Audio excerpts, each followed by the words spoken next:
So this Halloween, you might be getting your candy ready, you might be getting your lights turned on, your pumpkins out, your decorations on, and you can't think of a movie to watch. Well, these are some of the best Halloween movies that are set on Halloween or around Halloween, at least leading up to the holiday, that you can watch readily available on streaming or on physical media. So let's go through and get down to business with this Halloween movie list. So to lead it off, we've got Ginger Snaps. And yes, Ginger Snaps is set around Halloween. It is about two sisters, one of whom gets bitten by a werewolf and starts turning into a werewolf. And of course, the werewolf bite, the lycanthrope, whatever you want to call it, is an analogy for growing up, becoming a woman, becoming, going through puberty, having your period for the first time, all of that stuff. And so it has Catherine Isabel, and she plays the older sister who gets bitten by the werewolf. And it has Emily Perkins as the younger sister, and they're both fantastic in this movie. If you've seen Jennifer's Body, you know that this is where a lot of that movie was borrowing from to get to this, and it's just all around a great Halloween movie. You can watch this one on Shudder, and you can also buy the physical media, the physical disc on Blu-ray. This one has a couple sequels, but the original is the best one, and there's some great werewolf scenes, some great transformation scenes. All around, one of the best werewolf movies of the 2000s up till to today. Next up, if you're having a Halloween party, you can throw on Night of the Demons. This one is set on Halloween as well, and Angela's throwing a party, but this is no ordinary Halloween party. Everybody is headed to the Whole House, a deserted family, or funeral home, pardon me. The former lair of a mass murderer, that's pretty crazy for the town to make the former lair of a mass murderer into a funeral home, but you can't always pick where you make your funeral homes come, and this one, they unleash some evil demons, they start taking over people. It's very Evil Dead-like in that way, but it's funny, it's from the 80s, it's got great soundtrack, great demon transformations, some really sickening effects here. Linnea Quigley's transformation is one of the better ones in the film. This also stars William Gallo, Amelia Kincaid, Jill Terashita, she's great in this film as well. And it's directed by Kevin S. Tenney. All around an excellent film. Night of the Demons 2 and 3 are also great, but this one, still the best one in the series. There's also Night of the Demons 4, I believe, from the 2000s. I have not seen that one, so I can't speak for its quality, but I can speak for Night of the Demons 1. This one is absolutely fantastic. Next up, we have, and this is a two-parter, or you can include it as two movies, whatever you want. I don't own Terrifier 2. We've got Terrifier 1. This is the one that started it all. This is set on Halloween. Art the Clown trying to kill these two teenage girls. This one is less good than Terrifier 2. I enjoyed Terrifier 2 and 3 more than this film, but you got to start where the whole thing started. Art the Clown is the slasher icon for this era. We've had Freddy, Jason, Michael, Chucky, whatever you want to say. Art the Clown, his time is now. And this film, it feel a bit overly long for only being, I think, 90 minutes long, or so 84 minutes. There gets to a point in the film where you realize and you think it's over, and then there's like another 20 minutes of it or so. But Terrifier being set on Halloween, still up there with some of the greats. Terrifier 2, much better, a much better Halloween film in my opinion. That one features just basically everything that this movie does, except bigger and better. You have better performance out of Art the Clown from David Howard Thornton. You have better directing from Damien Leone. You have a better protagonist in Sienna Shaw from Lauren Lavera. You have a better, just all-around cast. You have better kills. It's bigger and better. So watch Terrifier 1 and then watch Terrifier 2 with it, and you might get a better appreciation for both of them. And then for Christmas season, you can watch Terrifier 3, because that is a Christmas horror movie after all. But you can't go wrong with Terrifier 1 and 2. If you haven't seen my shirt, it's an Iron Maiden shirt. I love heavy metal, and that means you gotta watch Trick or Treat 1986 on Halloween. This movie is the perfect culmination of heavy metal and horror movies, and it came out in 1986, where both of those were at the peak of their powers, really. You had Metallica, you had Iron Maiden, you had Poison, Rat, Twisted Sister, Quiet Riot, all of those bands that were just gigantic at the time.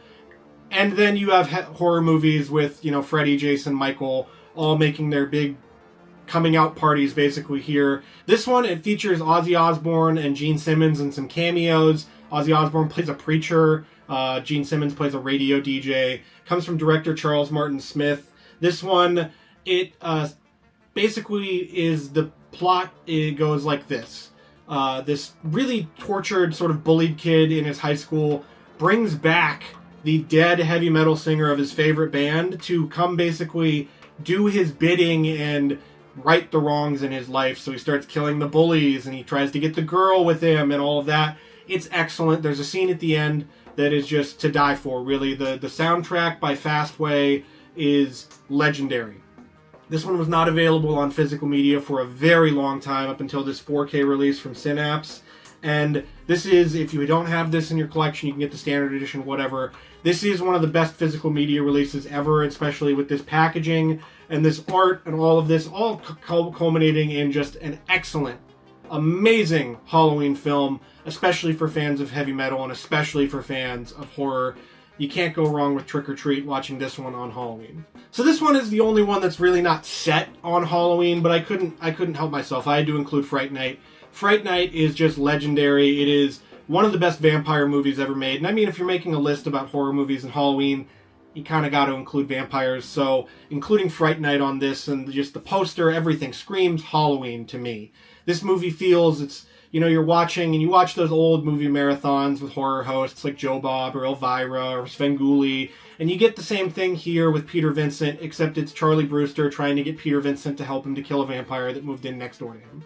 It's an incredibly simple idea with a great soundtrack, great score, great performances. Chris Sarandon is fantastic in this movie. Just all around an excellent horror Halloween film that'll really get you in the mood for the holiday. You'll feel the fog roll in, you know, all of it. You can do this while you're handing out handing out treats to trick-or-treaters, all of that. This is just one of the best out there. This one is available to watch on Shudder, or you can get this excellent 4K release from Sony. Either way, you gotta watch Fright Night this Halloween. Second to last here, we have Trick or Treat from 2007, and I didn't watch this movie for a very long time. I thought it was silly, I thought it was stupid, whatever. Oh, haha, there's a little bag-headed kid named Sam that's the mascot, And then I actually watched the movie, and I was like, wow, where was I this entire time? I should have been watching this earlier. This is an anthology film, but it's not told in the way that anthology movies usually are, where normally anthologies are just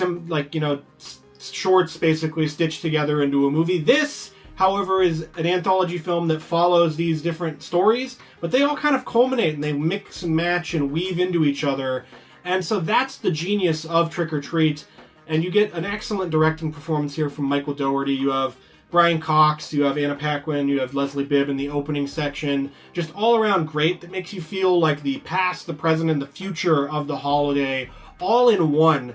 And if you were yearning for that old school sort of like, man, I wish I could feel like the 90s again with trick-or-treating and Halloween specials, this movie captures that perfectly. Just an amazing Halloween film.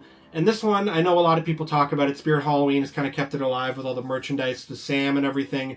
But really, this doesn't do this movie justice until you see it. So check out Trick or Treat. You can get this one, I believe it's on HBO Max, I want to say.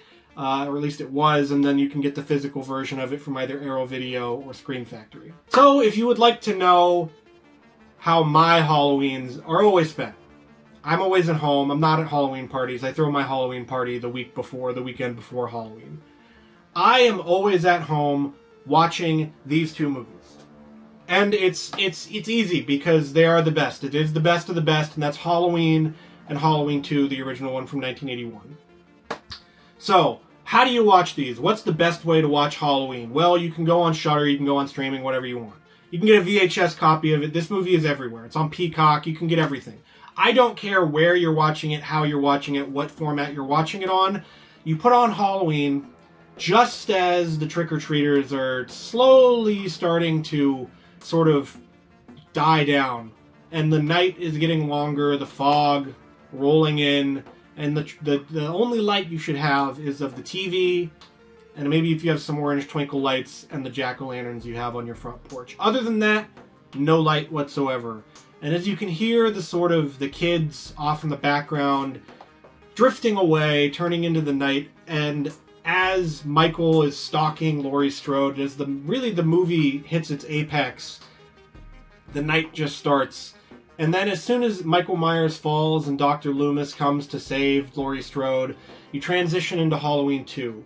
which is the bloodbath compared to this one. There's more kills, it's bigger, it's set in a hospital, and as the night goes on and you can really feel that fog, that cold sort of winter air finally reaching us as autumn dies out and turns into fall, or turns into winter, Laurie Strode and everyone in Halloween 2 at Haddonfield General Hospital sort of drifts into the night, and then as the big explosion at the end of Dr. Loomis and Michael going out in the Halloween night and Laurie Strode being wheeled into another ambulance to go to another hospital as the night turns into day, well then your Halloween is perfect in my book. And that's how I spend my Halloweens every single year, is watching Halloween 1 and 2, because these movies just encapsulate the holiday so well. But that's it for this list. What do you watch on Halloween? Do you watch Halloween? Do you watch Trick or Treat? Do you watch Halloween Town? What do you watch? This is mainly focused on horror movies, but there are other lighter movies that you could watch as well. Hocus Pocus, Practical Magic. There were plenty of them that didn't make the list, but what are some of your favorites? What are your Halloween traditions? Let me know in the comments, because I love hearing about all this stuff, about how you celebrate the holiday that we all love. And if you like this video and you want to see another video that's great, that's maybe a more movie recommendations, you can check out my movie marathon that I did for all of October, from October 1st to 31st. You can check out movie recommendations right here.